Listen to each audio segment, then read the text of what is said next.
Dalam pelajaran sebelum ini, kita telah membincangkan faktor yang mempengaruhi kadar pertukaran. Dalam pelajaran ini, kita akan membincangkan pengaruh dasar moneteri kepada kadar pertukaran dan juga tentang inflasi dan pengaruhnya kepada dasar moneteri. Sebelum itu, apakah itu dasar moneteri? Dasar moneteri ialah tindakan yang diambil oleh pihak berkuasa moneteri di sesebuah negara, biasanya bank pusat, dan biasanya memberikan kesan kepada penawaran wang dalam sesebuah ekonomi. Bank pusat mengawal kadar faedah jangka pendek untuk menyokong ekonomi dan terutamanya untuk mengawal inflasi. Apakah itu inflasi? Inflasi ialah kadar paras umum harga barang dan perkhidmatan meningkat. Ia biasanya diukur sebagai perubahan peratusan tahunan. Contohnya 5% tahun ke tahun. Walau bagaimanapun, ia juga boleh dinyatakan dalam bentuk asas bulan ke bulan atau suku ke suku tahun. Anda juga boleh melihatnya dalam mod terbalik dengan mempertimbangkan kehilangan kuasa beli bagi setiap unit mata wang pada setiap tahun.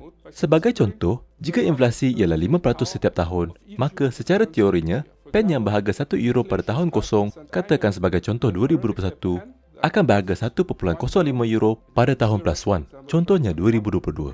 Ini bermakna satu unit mata wang, contohnya euro, akan membolehkan anda membeli kurang barang pada tahun 2022 berbanding tahun 2021. Inilah sebabnya anda mungkin pernah mendengar ibu bapa atau datuk nenek anda berkata, semua benda jauh lebih murah pada zaman kami. Memang benar, semua benda jauh lebih murah. Sebagai contoh, pen itu mungkin hanya berharga 5 sen pada tahun 1950. Walau bagaimanapun, gaji juga jauh lebih rendah. Seterusnya, kita akan membincangkan kos inflasi yang tinggi.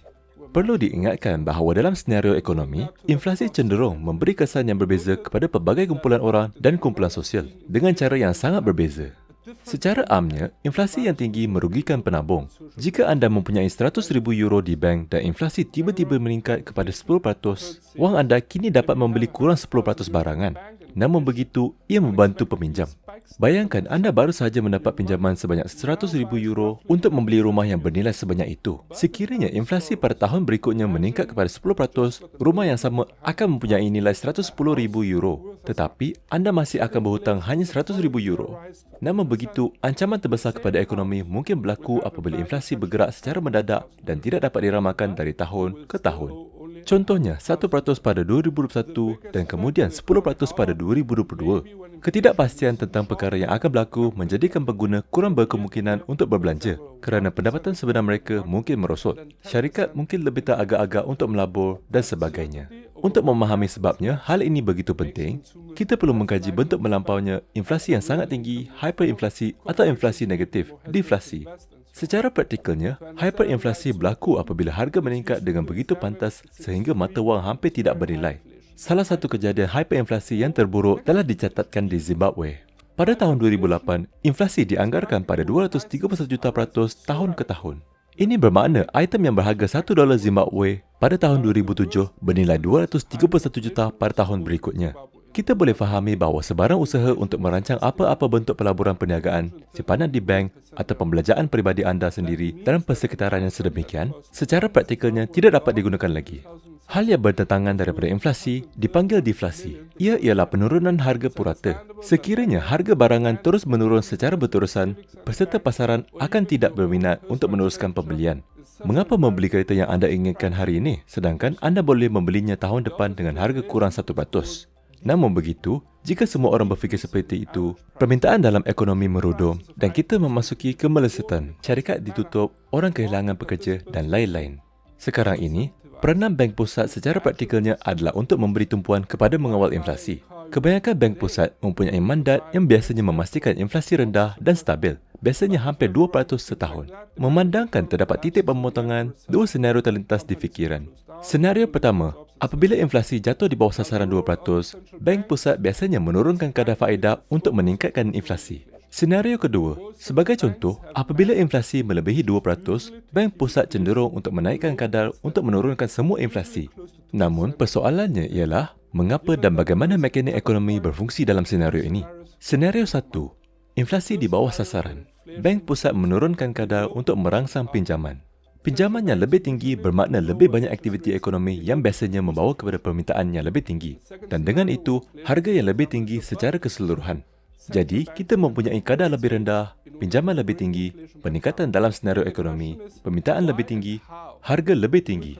Dalam senario kedua, katalah sebagai contoh inflasi melebihi sasaran, Bank Pusat menaikkan kadar untuk membendung inflasi yang tinggi. Kadar lebih tinggi, pinjaman lebih rendah, aktiviti ekonomi perlahan, permintaan lebih rendah, harga perlahan. Kadar faedah dan kadar pertukaran. Menaikkan kadar faedah biasanya menyebabkan mata wang mengukuh. Mengurangkan kadar biasanya menyebabkan kelemahan mata wang. Anda boleh memikirkan reaksi ini dalam konteks berapa banyak yang anda dapat untuk menyimpan wang anda di bank. Jika Australia tiba-tiba menaikkan kadar faedah, ia menjadi tempat yang lebih menarik untuk pelabuhan antarabangsa untuk menyimpan wang mereka. Namun begitu, untuk menyimpan wang anda di Australia, anda perlu menukar mata wang tempatan anda, misalnya euro, kepada dolar Australia. Ini menyebabkan lebih banyak permintaan untuk Aussie dan dengan itu mata wang mengukuh. Sebaliknya, jika Australia mengurangkan kadar, ia menjadi kurang menarik. Ini menyebabkan kurang permintaan untuk Aussie dan dengan itu mata wang menjadi lemah. Sebab sesetengah bank pusat melihat kadar pertukaran, kekuatan atau kelemahan mata wang mempunyai implikasi terhadap inflasi. Oleh itu, Bank Pusat memantau dengan teliti kadar pertukaran mata wang mereka. Mata wang yang lebih lemah boleh membayangkan bahawa ekspor negara akan menjadi lebih berdaya saing dalam arena perdagangan antarabangsa, iaitu kos yang lebih rendah untuk pelanggan yang menggunakan mata wang yang lebih kuat daripada mata wang anda sendiri. Namun sebaliknya, ia juga akan membayangkan bahawa import barangan dan perkhidmatan di negara anda menjadi lebih mahal. Lantaran itu mendorong harga runcit lebih tinggi, sekaligus menyebabkan inflasi yang lebih tinggi. Oleh itu, jika anda ialah bank pusat yang cuba menaikkan inflasi, katalah daripada 1% kepada sasaran 2% anda, mata wang yang lebih lemah boleh membantu anda. Sebaliknya, mata wang yang lebih kukuh menurunkan harga import dan mungkin juga menahan inflasi keseluruhan dalam ekonomi anda. Dalam beberapa kes yang melampau, bank pusat perlu masuk ke dalam pasaran untuk mengimbangi penawaran dan permintaan untuk mata wangnya. Sekiranya mata wang lebih lemah daripada yang dikehendaki, ia akan membeli mata wangnya sendiri. Ini bermakna secara praktikalnya menjual rizab asingnya. Terdapat had untuk jumlah yang mereka boleh jual kerana akhirnya mereka kehabisan rizab. Jika mata wang lebih kuat daripada yang dikehendaki, mereka hanya akan mencetak wang dan menggunakannya untuk membeli mata wang asing. Contohnya, People's Bank of China, Swiss National Bank dan lain-lain. Oleh itu, secara keseluruhannya dalam pelajaran ini, kita melihat misi bank pusat dan pengaruh dasar moneteri kepada kadar pertukaran dan juga membincangkan kepentingan inflasi. Dalam pelajaran seterusnya, kita akan melihat tentang dasar fizikal dan bagaimana ia digabungkan dengan dasar moneteri.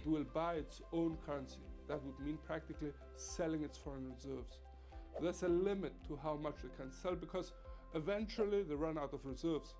If the currency is stronger than desired, they just print money and use it to buy foreign currencies. For example, the People's Bank of China, the Swiss National Bank, and others.